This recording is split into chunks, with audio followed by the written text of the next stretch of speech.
नमस्कार, बहुत स्वागत है आपका। आपके साथ मैं हूं देवाशीष कुमार और आप इस वक्त देख रहे हैं द न्यूज़ 50।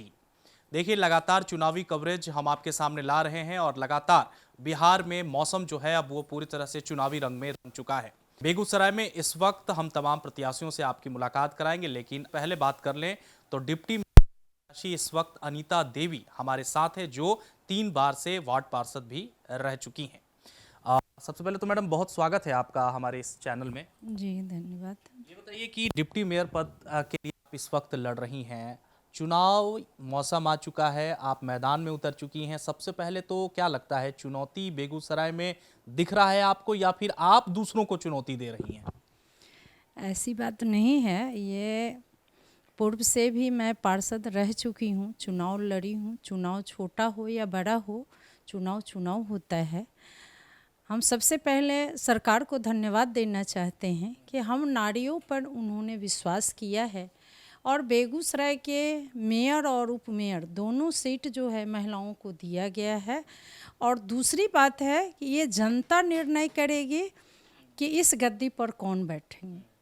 पहले ये बातें नहीं थी, खरीद पड़ोस की प्रक्रिया चलती थी और सही व्यक्ति भी बैठ जाते थे तो सही काम नहीं कर पाते थे, क्योंकि बीच में ही डमाडोल होने लगता था तो राजनीतिक दूसरा माहौल ले लेती थी और विकास नहीं हो पाता था, जिसका मैं पूर्व से विरोध करती थी। आज ये मौका सरकार ने दिया है, इसलिए मैं उन्हें धन्यवाद देना चाहती हूँ। और साथ में जहाँ तक आपने कहा कि चुनावी मैदान में क्या आप सोच रही हैं, यही सवाल था ना आप। चुनौती, यहाँ कोई चुनौती नहीं है। अब पूर्व से ले लीजिए, ये दिनकर की धरती है और गंगा के तट पर बसी हुई है और लोगों यहाँ की जो धरती का प्रभाव तो कुछ होता है। कहावत है, जैसा पानी वैसा वानी। तो इस धरती के आप इतिहास उल्टा के देखें कि यहाँ के बच्चों ने पूरे बिहार नहीं, पूरे ऑल इंडिया में अपना नाम कमाता है। आईएएस आईपीएस अच्छे अच्छे पोस्ट पर जाते हैं। ये धरती का महत्व है ऐसा। तो आज अगर सरकार ने हम यहाँ बेगूसराय वासियों को ये अधिकार दिया है तो हमारे मतदाता बंधु यहाँ के समझदार हैं और अच्छी नारी का चयन करके, अच्छे प्रत्याशी को चयन करके जो जनता के बीच रहती हैं और उनका चेहरा है, जो पूर्व से हैं वो भी और जो नहीं है वो भी, छवि किसी से छुपती नहीं है। अगर जनता के बीच उनकी छवि दुख सुख में उनका साथ है तो जनता वो सही चुनाव करेंगे और उस गद्दी पर बैठेगी। ये देखिए, आप जिस पद के लिए इस वक्त लड़ रही हैं वो बहुत महत्वपूर्ण पद है और आप लगातार 3 बार से यहाँ पर कार्य करती भी रही हैं, जैसे कि लोगों से भी हम लोगों ने बात किया है। क्या मुख्य काम ऐसा लगता है जो आप उस पद पर ना रहते हुए कर पाई, और अगर आपको ये पद मिलता है तो अब आप बेगूसराय के लिए और बेगूसराय की जनता के लिए वो काम करने चाहती है? पहले मुझे नेगेटिव ये बता दीजिए कि कौन से काम अभी तक नहीं हो पाए हैं बेगूसराय नगर निगम में? देखिए, ये बेगूसराय मैं उस समय से हूँ जिस समय ये नगर पालिका था, फिर परिषद बना, फिर नगर निगम बना। यहाँ बेगूसराय की जनता की गाढ़ी कमाई से ये नगर निगम चलती है। तो हमारी हमेशा विरोध रहती थी कि हमारी जनता अगर आपको इतना टैक्स देती है तो उसके एवज में आप क्या देते। एक सफाई ही एक मुद्दा नहीं होता, आप सिर्फ सफाई देते हैं। टैक्स का आप पूर्व में भी देखेंगे बहुत सारे पेपर में या प्रोसीडिंग उठा के देख लीजिए। मेरा हमेशा गलत का विरोध करना, यही मेरा अपना संघर्ष रहा है। जो गलत है वो गलत है। मैंने टैक्स का भी विरोध किया था उस समय भी कि पटना से ज़्यादा टैक्स हम बेगूसराय वासियों को लिया जाने के लिए सोचा जा रहा है। नगर विकास से ऐसा आवेदन आया है। क्या पटना की तरह बेगूसराय में उस समय वो सुविधा नहीं थी? तो मैंने विरोध किया था, वो पेपर में भी है और यहाँ की जनता भी इस चीज़ को जान रही है। आज आपके माध्यम से मैं फिर इसको जगाना चाहती हूँ। और अभी भी जो टैक्स को प्राइवेट कर दिया है, मैं उसका भी विरोध करती हूँ और जब मैं वहाँ जाऊँगी तो ज़्यादा ज़ोर शोर से इसकी संघर्ष करूँगी और चाहूँगी कि ये जो प्राइवेट हो गया है उसको फिर से हम लोग जैसे नगर निगम टैक्स उछलती थी इसलिए वही उछले, क्योंकि अभी हमारी जनता को बहुत परेशानी झेलनी पड़ रही है। जैसे कि बाहर के लड़का लोग, बच्चे लोग आए हैं और उन्हें पता ही नहीं है कि किस घर में कितना टैक्स है, कैसे लिया जाए, ना उसको वार्ड का पता है न व्यक्ति का पता है। मैं 3 टर्म से पार्षद हूँ मेरे घर जब कोई व्यक्ति टैक्स लेने के लिए 4 बार आ सकता है, तो और जो मतलब नहीं उतना, हाँ, गरीब हैं या जो इस राजनीति से उतना नहीं रखते, वो लोग कितना परेशान होते होंगे। तो इसलिए मैं इसका विरोध करूँगी। और दूसरी बात है कि यहाँ मैंने पहले भी कहा कि हमारी जनता टैक्स देती है, उसके एवज में उनको क्या मिलता है। आप कुछ दिनों से देखेंगे कि अपराध बहुत बढ़ गई है और पब्लिक जो है अपना अपना सुरक्षित रहने के लिए अपने अपने घर में दरवाजे पे, दुकान पे कैमरा लगाती है। लेकिन मैं पूर्व में भी इस सवाल को उठाया था कि हमारे नगर निगम से एक ऐसा सारा सीसीटीवी कैमरा रखे। हम लोग डीएम साहब से भी मिले, एसपी साहब से भी मिले, और ऐसा कंट्रोल रूम बने जहाँ से हमारे ही नगर निगम के या डीएम साहब कोई ऐसे व्यक्ति दे दे जो उसका कंट्रोल करे, उसको देखे कि कहाँ कौन सा अथी हो रहा है। उसके लिए चौक चौराहा भी मेरे प्रोसीडिंग में है कि हम लोगों ने तय किया था, लेकिन वो नहीं हुआ। पब्लिक अपने आप बचाव के लिए जगह जगह कैमरा लगाई, और बढ़ चढ़ के मैं डिस्ट्रिक्ट चैम्बर ऑफ कॉमर्स में भी थी, वहाँ भी जो अच्छे अच्छे व्यवसायी लोग हैं वो खुद पैसा देने को तैयार थे, और जब यहाँ से नहीं स्वीकृति मिली तो खुद अपने जगह पर ऐसे चौक चौराहे पर लगाए हैं जहाँ से अपराधी आएंगे तो उनका चेहरा दिखेगा। मैं इस चीज़ का भी ज़्यादा ज़ोर शोर से पहले चाहूँगी कि उस बात को वहाँ रखे जीत के जाने के बाद। वैसे भी मैं वार्ड पार्षद थी, लेकिन हमारी सोच वार्ड तक ही नहीं रही। बहुत सारे अथी में जुड़े हुए थे, हम नगर निगम में गए तो बहुत सारे पोस्ट आते हैं, बहुत सारे पोस्ट को उसमें मैं थी, इसलिए मुझे मुद्दा उठाने का मौका मिलता था।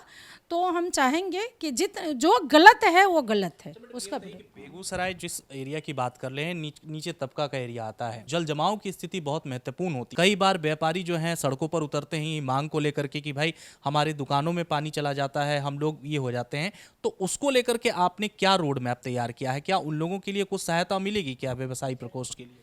मैंने पहले भी जब नॉमिनेशन करवाने गई थी, वहाँ हमसे सवाल किया गया था। मैंने कहा था कि निकासी का व्यवस्था हम लोगों ने नहीं कर पाया।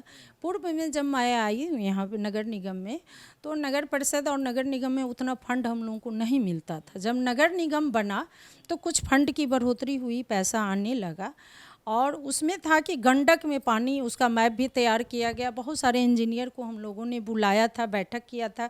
तो उसमें हुआ कि ये पानी जो है सो गंडक में गिराया जाए, और उसकी जो है जल निकासी की जब तक व्यवस्था नहीं करेंगे तब तक यहाँ कुछ भी नहीं हो सकता।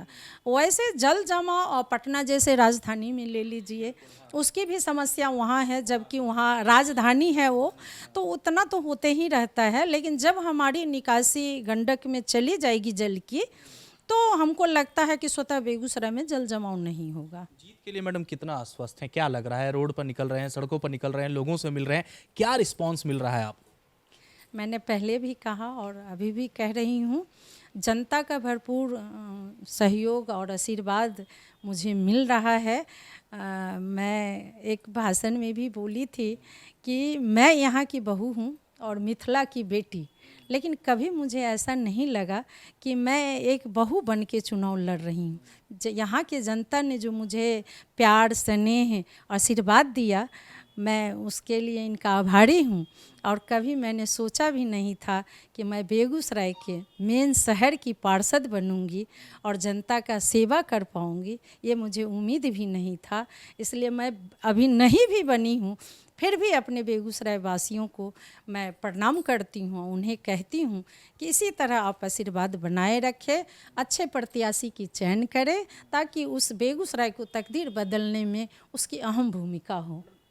सवाल है, बहुत महत्वपूर्ण सवाल है, और तमाम जो भी प्रत्याशी खड़े होते हैं मैं ये जानने की कोशिश करता हूँ कि कौन से वो प्रमुख 3 कार्य होंगे जो आपको अगर कुर्सी मिल जाती है, आप कुर्सी पर बैठ जाती हैं, तो ये बेगूसराय की बेटी सबसे पहले जनता को देगी। वो 3 काम कौन सा होगा?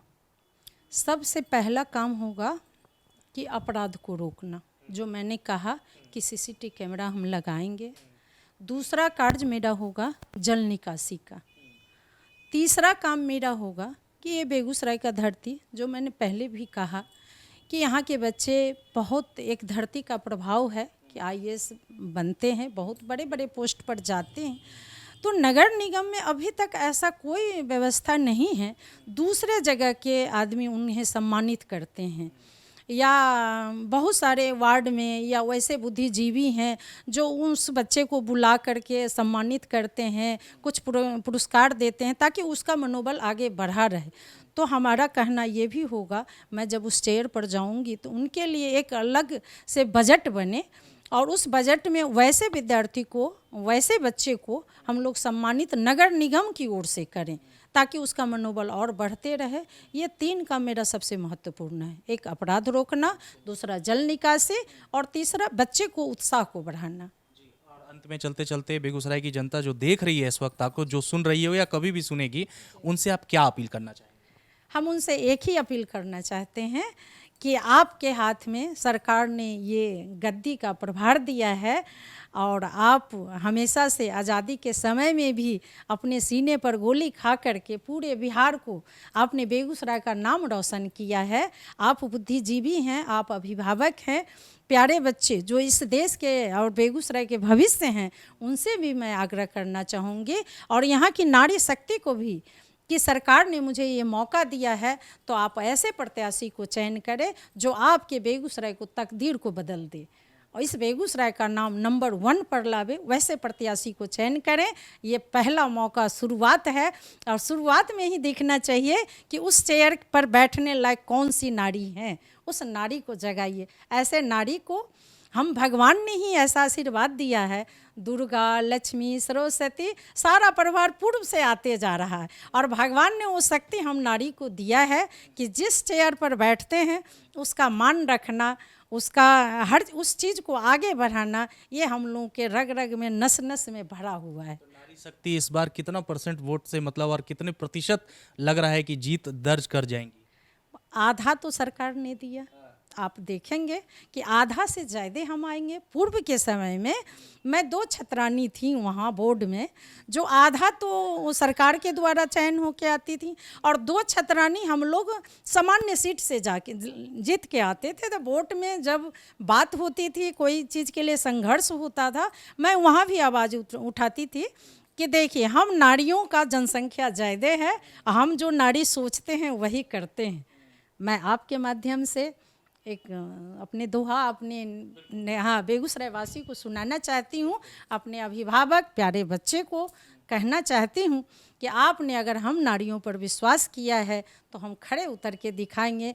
एक मौका मुझे दें, नारी नहीं है सपना, नारी नहीं कहानी, नारी की ही गोद में पलती है जिंदगानी।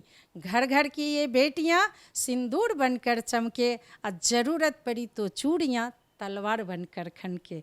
और मैं चाहती हूँ कि आप मुझे एक मौका दे, उपमेयर के पद पे ही सही, लेकिन मैं उस पर भी आपको अपनी बड़ाई मैं अपने मुंह से नहीं करना चाहती, स्वतः आपको दिखेगा और मेरे बारे में आप खुद यहाँ के वासी हैं, रहने वाले हैं। मैं 20 वर्षों से रोड पर हर दुख सुख में वहाँ रही हूँ, तो मेरी आग्रह है कि एक बार मुझे ये पद भी दे करके ये आशीर्वाद मुझे दे। साफ तौर पर कहते हैं, करत करत अभ्यास के जयमती हो सुजान, रस्सी आवत जात के सिल पर परत निशान। महिला सशक्तिकरण यही है। आपने सुना कि किस अंदाज में इन्होंने कहा कि अगर हम उस कुर्सी पर बैठते हैं तो जो नीचे तबके की महिला है, जिसको अभी तक न्याय नहीं मिल पाया है, ये महिला अनीता देवी वो तमाम चीज़ें उन तमाम लोगों तक पहुँचाएगी।